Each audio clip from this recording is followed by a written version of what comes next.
देखो, आज के टाइम में राघव चड्ढा ने बीजेपी को ज्वाइन कर लिया है और वो सिर्फ अकेले नहीं है, उनके साथ-साथ और भी 6 एमपीज़ थे जिन्होंने बीजेपी को ज्वाइन कर लिया है। अब ये बात तो आप लोगों को पता होगा, लेकिन जो चीज़ आप लोगों को नहीं पता है, वो ये है कि आज के टाइम में राघव चड्ढा ने जो भी किया है ना, वो एक्चुअली इल्लीगल होता, अगर राघव चड्ढा का ही एक खुद का प्रपोज़ किया हुआ बिल पास हो जाता।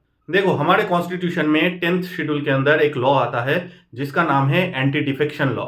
एंटी डिफेक्शन लॉ में ये कहा गया है कि अगर कोई भी एमपीज़ या फिर एमएलएज़ है, जिनको अपनी पार्टी छोड़कर दूसरे पार्टी में ज्वाइन होना है, तो फिर वो इतना ईज़ी नहीं होगा। उसके लिए उस पार्टी का 2/3 ऑफ लेजिस्लेटर को इसमें एग्री होना पड़ेगा और उनको भी दूसरे पार्टी में ज्वाइन होना पड़ेगा। तभी जाके ये जो प्रोसेस है, ये लीगल होगा, अदरवाइज़ ये प्रोसेस इल्लीगल होगा। और अगर किसी ने इल्लीगली कोशिश किया एक पार्टी से दूसरे पार्टी में जाने के लिए, तो फिर उनको डिस्क्वालीफाई भी किया जा सकता है। डिस्क्वालीफाई मतलब उनका जो एमपी या फिर एमएलए का सीट है, उससे उनको डिस्क्वालीफाई किया जा सकता है। बाद में फिर वो इलेक्शन लड़ सकते हैं उस सीट के लिए, लेकिन उस टाइम पर उनको डिस्क्वालीफाई किया जा सकता है।